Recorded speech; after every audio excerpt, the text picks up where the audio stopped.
Hello everyone, we're back. We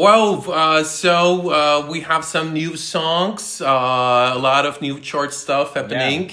We got some interesting issues this week, but not about the top 10. Oh, no.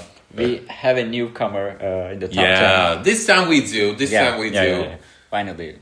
Someone that we've been waiting for a long time. Yeah. And I think we're going to be talking about her a lot this episode. Yeah, and I think the entire social media spoke a lot about, let's say, Cardi B. Yeah. It's so, I think, great to have her, I think, with a new song, also Exactly. a new album coming up.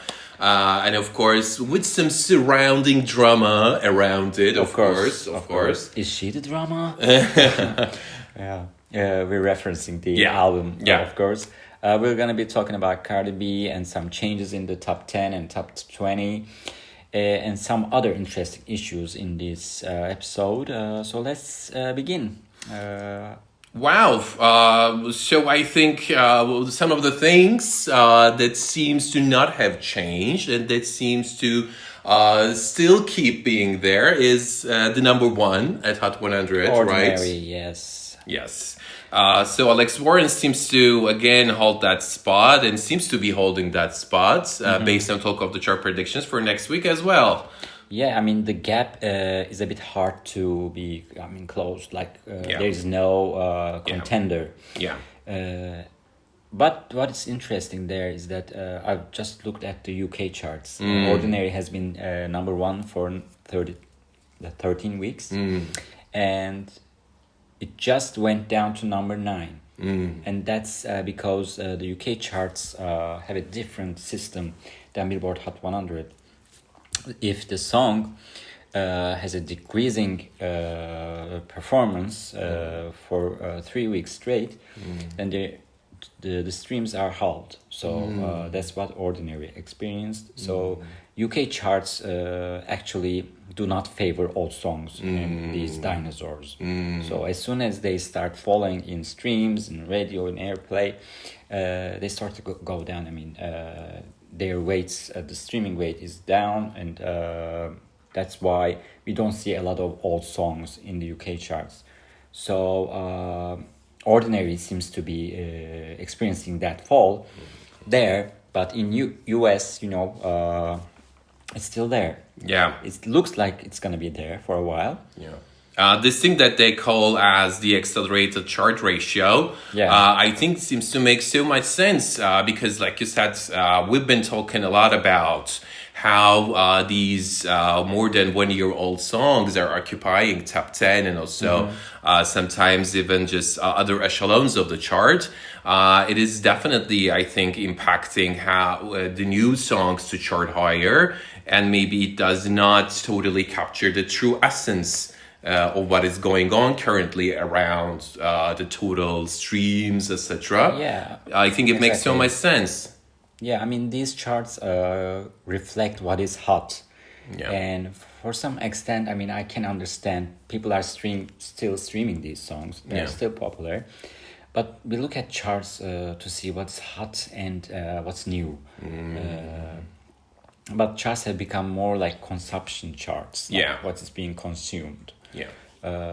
So UK charts actually want the chart to be dynamic, which we don't see in Billboard. That's why we've been saying that the lower part of top 20 is more interesting than top 10.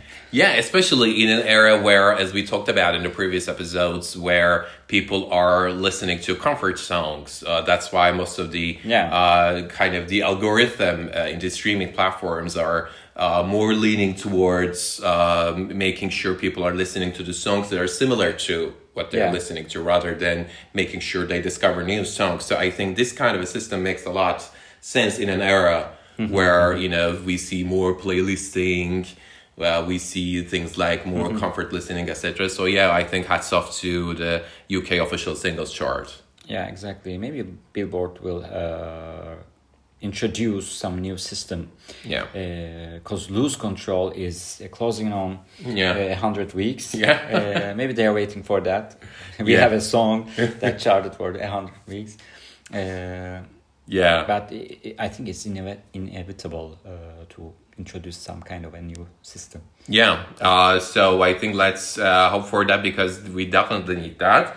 Also, what I found really thought-provoking is that what I want to ask you is how I think we're expected to see, again, based on talk of the chart predictions, to see what I want, increase in streams, while the rest of the, especially maybe top 3 contenders, let's say so Ordinary and Man-Child, are losing in streams. So Ordinary is expected to hold its number 1 position, mainly thanks to radio.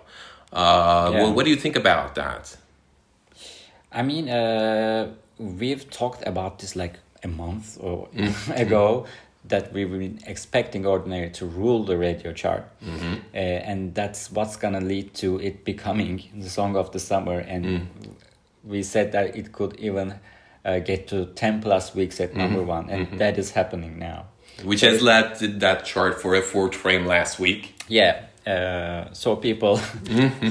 We've said it, and it's here. The song of the summer is Ordinary.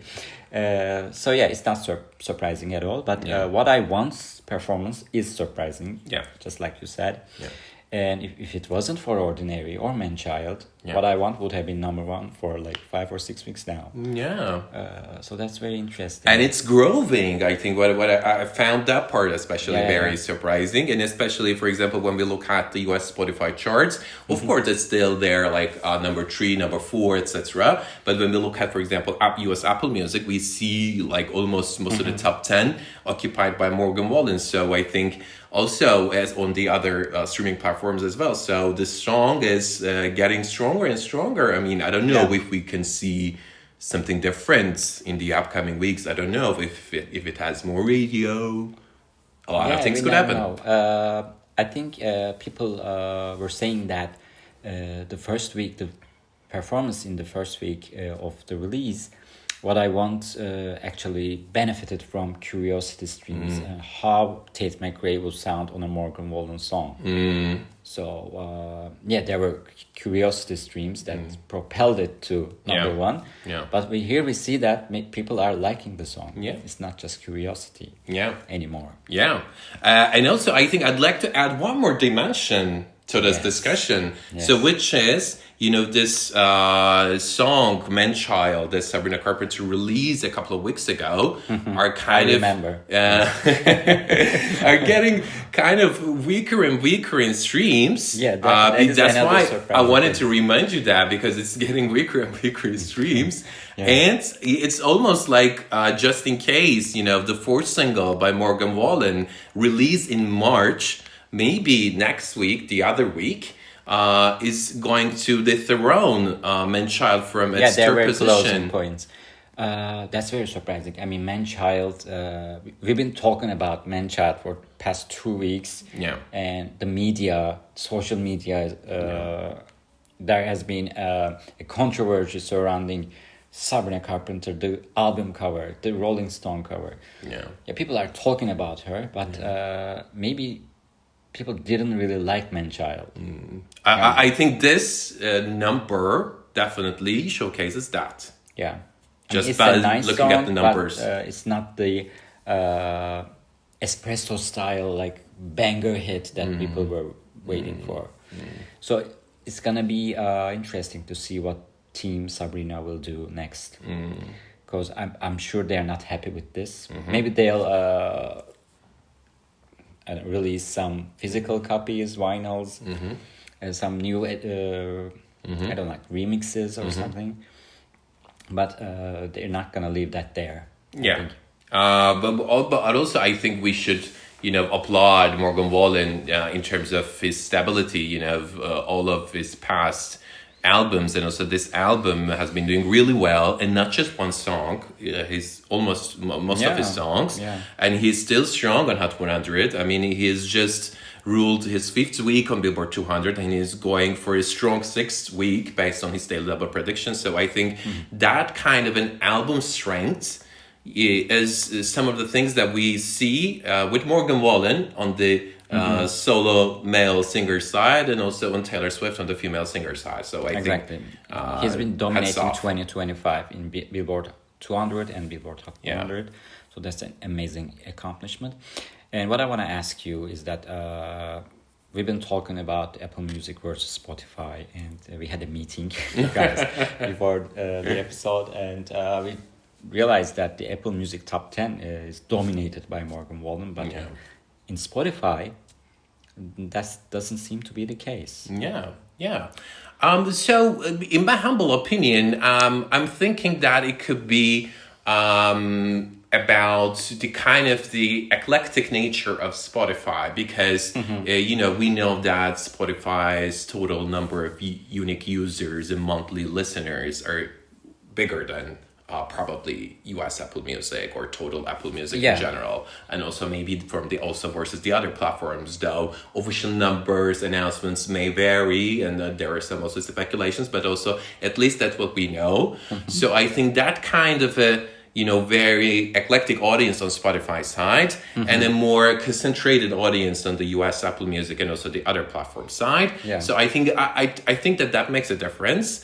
But I think when we look at Apple Music, we see country, we see R&B and rap, and also sometimes if there's a very strong pop music, but very at least I think more limited in numbers. So I think that's very interesting. Yeah, I mean, I remember Mariah the Scientist being number 1 on Apple Music, but the song wasn't on Spotify top 100.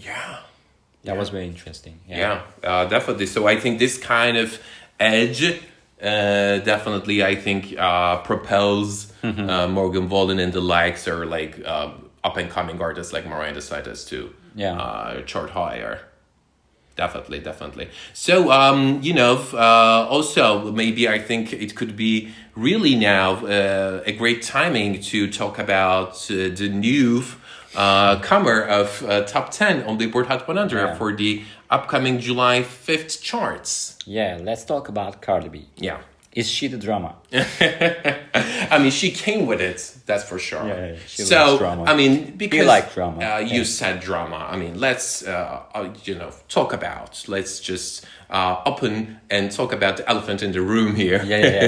By the way, the album that she's gonna release is called "Am I the Drama?" That's why we've been talking about drama. I mean, So this is there's been this drama that has been circulating around social media that also Cardi B also jumped on to make a couple of explanations around the topic. A lot of her fans and also other people also jumped on the topic and expressed their opinions. So mainly, maybe we could clarify the topic if you want. I mean, Cardi B just released Outside, her new single. Off of her new album to be released in September. It's called Am I the Drama, like we said. But she made the decision to include WAP and was it Up? Yeah. 2 songs from 2020 and 2021 in the album. So she's including 4 and 5-year-old songs in the album. And these songs have been number 1 on Billboard Hot 100. So already, prior to its release, the album has 2 number 1 hits.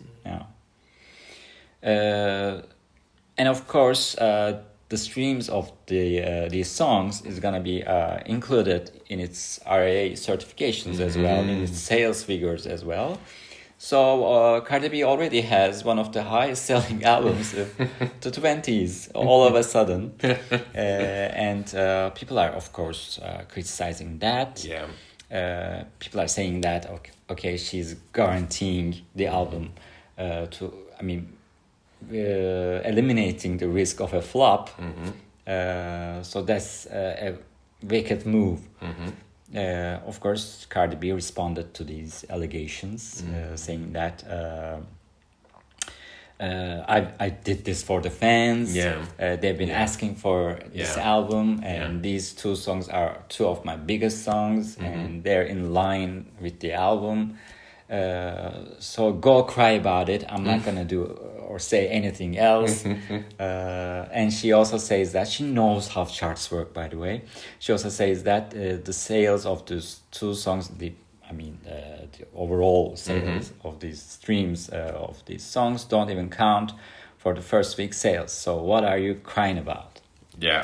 So I think she has also some baggage regarding the past when she kind of passed on the opportunity on submitting WAP or VAP for the Grammys back in the beginning of the 2020s. So I think she has some baggage there. I mean, she has had some experience regarding the topic. So I think that might have held some grudge within her for especially VAP and also Up. So that's why I think she wanted to include those songs. I mean, also, people have been talking a lot about her comeback. I mean, it's been 7 years since her first album, and she doesn't want to take risks. I mean, I can understand that, but including a 4 and 5-year-old songs and saying that these songs actually represent my new album is, I don't know, you kind of think that, okay, she's trying to do something about the sales figures and the certifications. She wants this to be a success. Yeah, I mean, that's one of the ideas, definitely. That's been one of the focal points of the talk of the town. Yeah. But I think also, on the other hand, let's just not forget that, I mean, regardless of these two songs, I think the album will definitely do, I think, great streaming figures and sales figures, because I think, just by looking at the release of this Outside song, she wouldn't have released this song based on her explanations. I mean, and it's just with just nothing, with kind of no real promotion. We're expecting to debut in top 10. So I think that shows her, I think, strength on the chart. So hats off to that as well. Yeah. I mean, she's very successful. I admire her. I mean, her first album was great. And I personally was looking forward to her new album, and it's great news. But the controversy is there for a reason, I think. People have some great points there, and she felt the need to explain. So we'll see if Outside is gonna be like treated as the first single or the buzz single, depending on the performance of the song.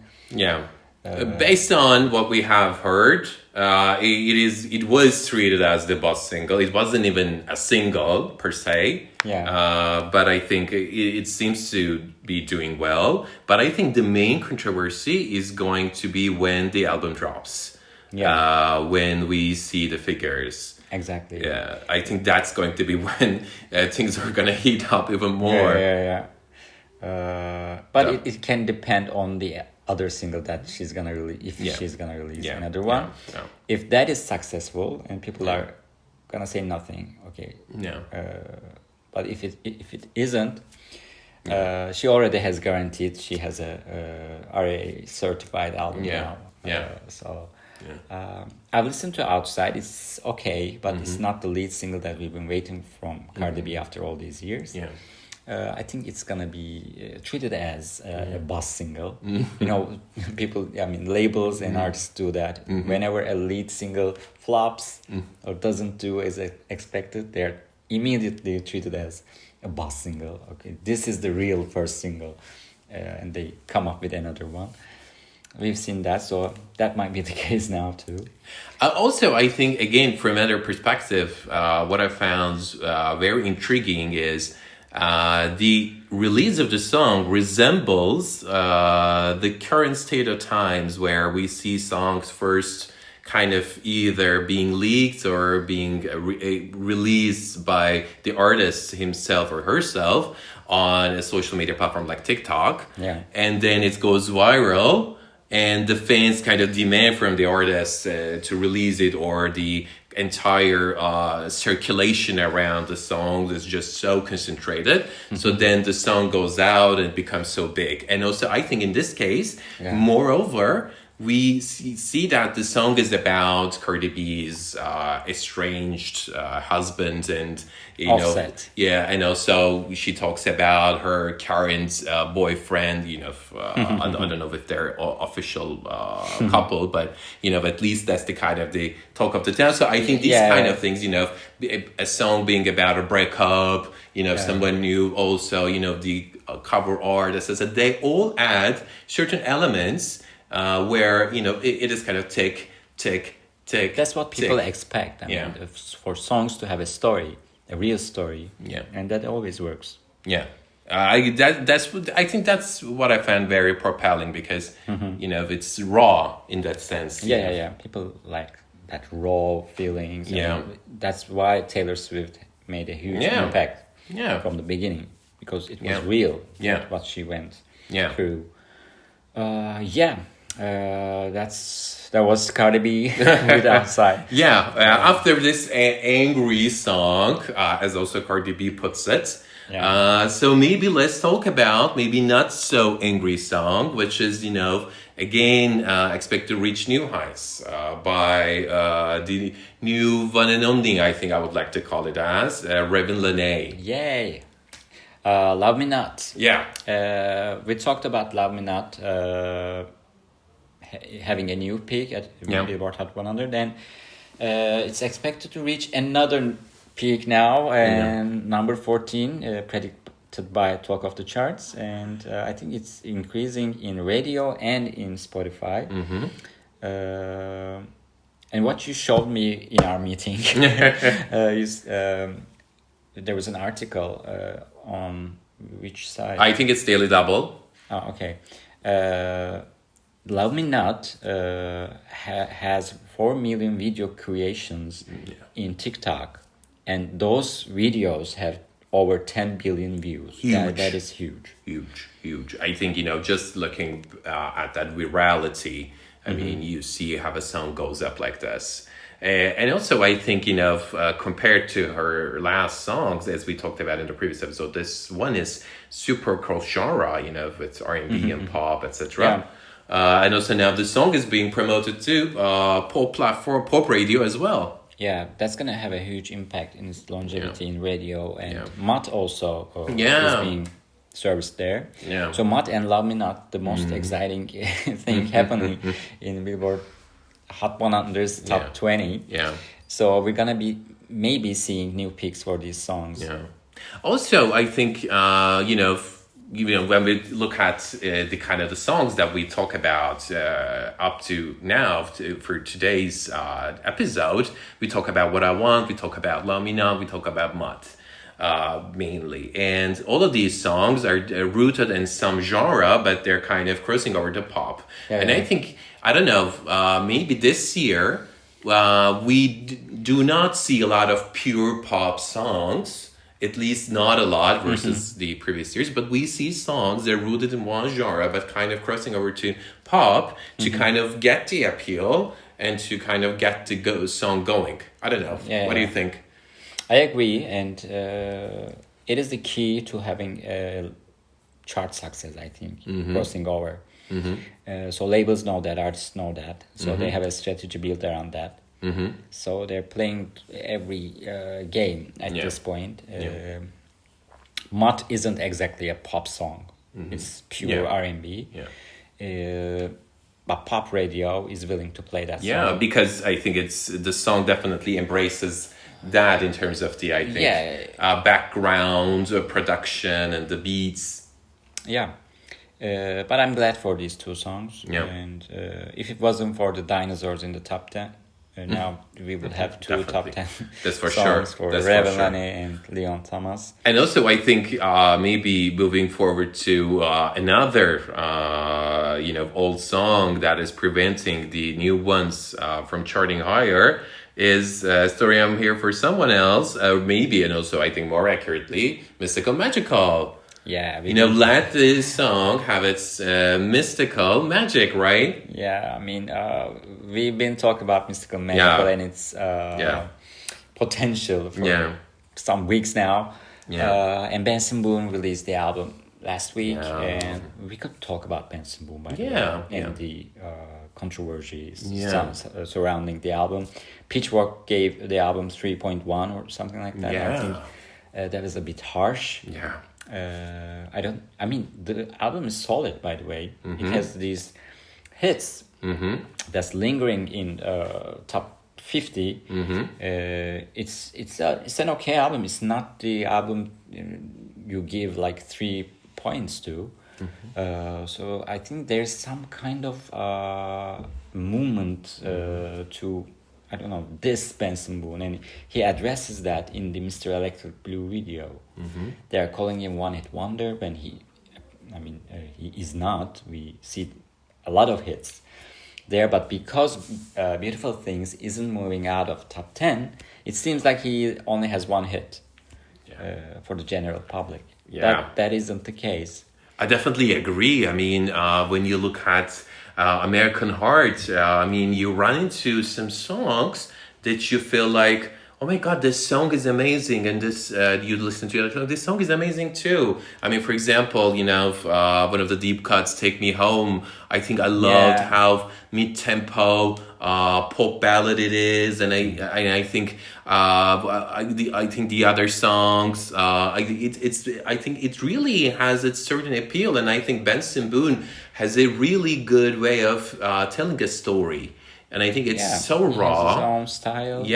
It's so naive, it's so authentic, and I think the hate is a little exaggerated, and I think I think super exaggerated. I agree, and he has the superstar vibe. The songs are great, catchy. The lyrics, not so much, but looking at the top 10, none of the lyrics are like, wow, okay. This is too deep. You don't say that.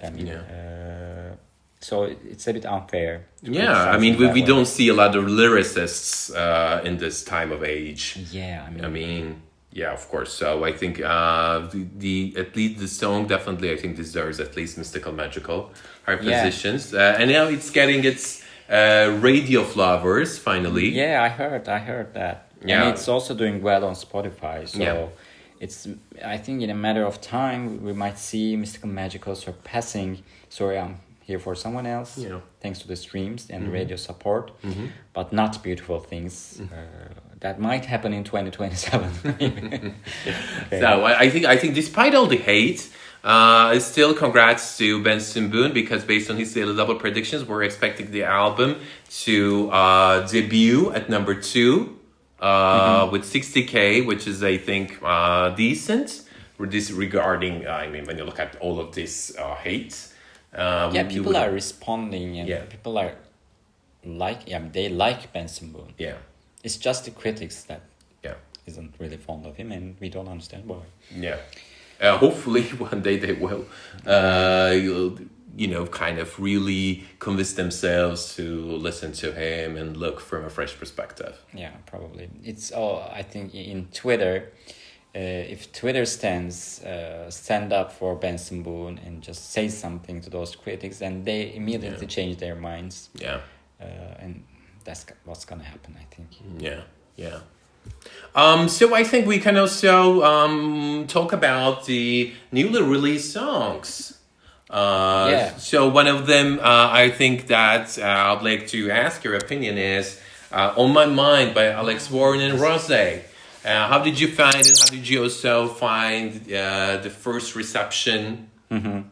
I like the song, actually. I like Alex Warren and ROSÉ. Both of them are super cute, and their personalities, of course. And I think it has both of the artists' character in the song. Like, it's a naive, soft song that could go places. So I like it at first listen. The video is great too, but the performance in the first day kind of surprised me. It was shocking. I personally didn't expect that. Me too. I was expecting like a top 20 debut in US Spotify, but it barely made it. Like 98, number 98 on US Spotify. It's kind of low. And it has all the elements that could be a hit at this today's chart climate. Songs like Ordinary, Die with a Smile. It's like these songs being combined. Yeah. Actually, it could be a hit, but people didn't respond to it. Maybe people didn't know. But ROSÉ has a huge fan base. Alex Warren is building his fan base, and they're both super famous on popular on TikTok.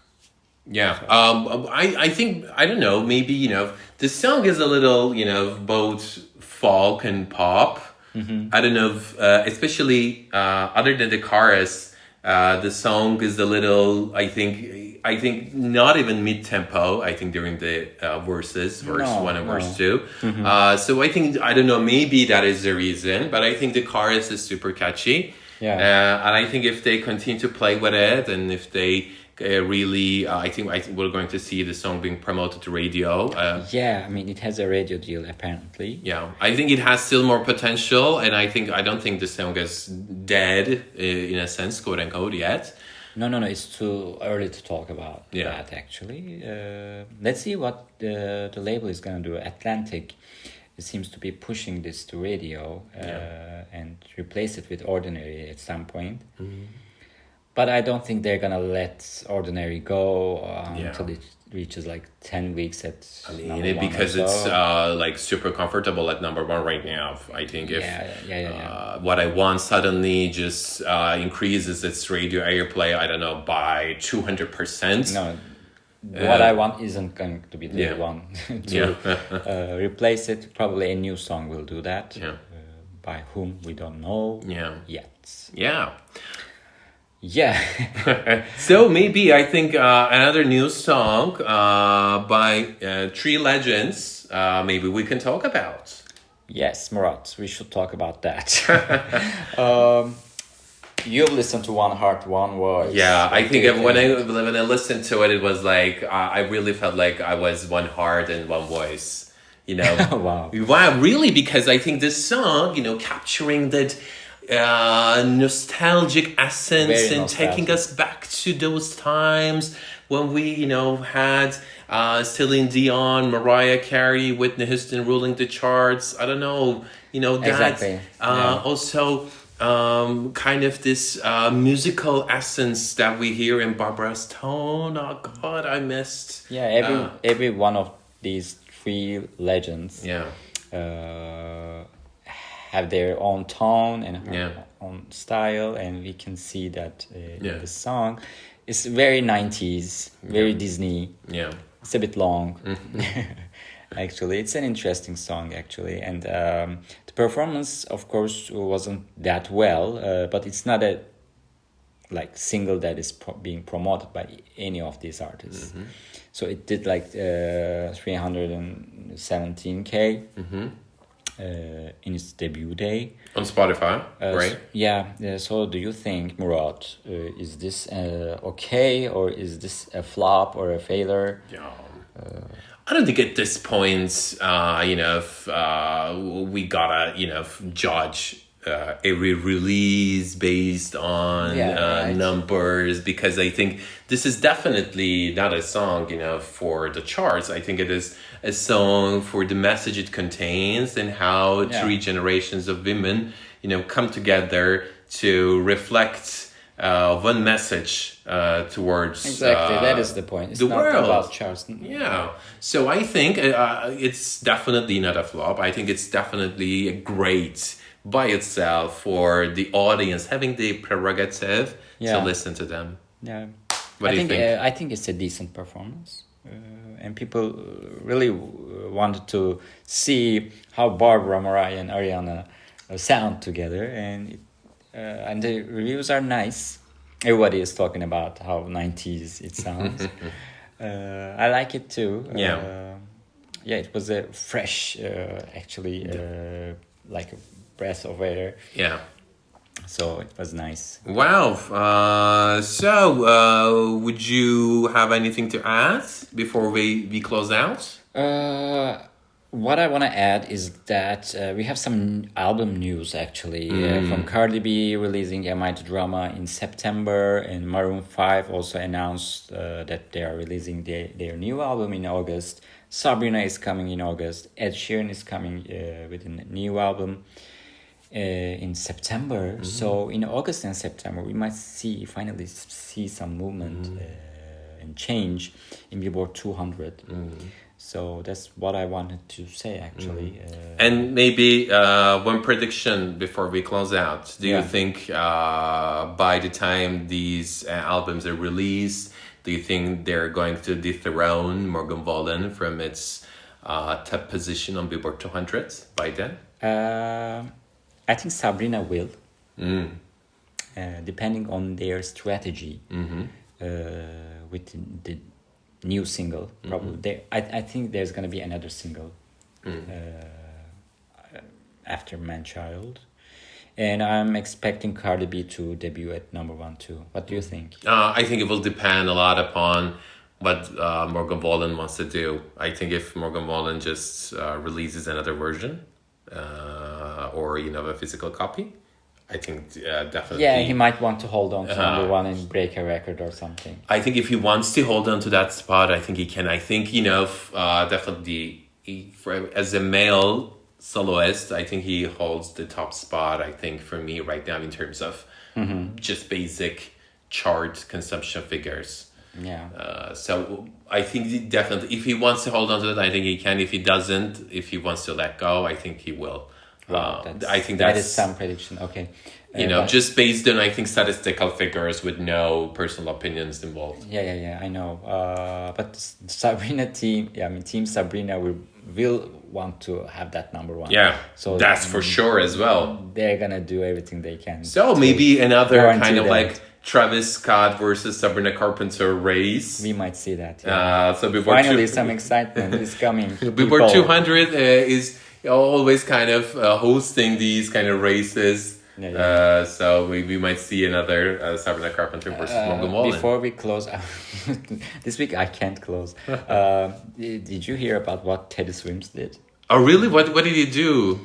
So he compiled like all the versions of his album into one complete edition. Oh. So this is what SZA did with Lana, the deluxe version of SOS. Oh my God. So people are saying that he did this to get the album to top 10 because part 1 of his album peaked at number 17 and part 2 peaked at number 4 and Lose Control is still top 10 on Billboard Hot 100. So Team Teddy wants to get the album to the top 10 and this is a very wise way to get it there. So we might see Teddy getting to top 10 soon, Billboard 200. I think these kind of strategies definitely seem to open a lot of new lanes for artists to follow. We might see new couplings moving forward a lot. Yeah, like Cardi B did with these 2 songs. That is another strategy. So it's all about strategy. Yeah, I think this time of age, definitely, this is the kind of tactics that we'll definitely continue to observe. Yeah. Let's see what next week holds. Yeah. Wow. Okay, guys. Well, it's definitely been great to talk to you guys. So hopefully we'll see you again next week. Keep streaming and Please. stay put. See you next week. Bye-bye. Bye.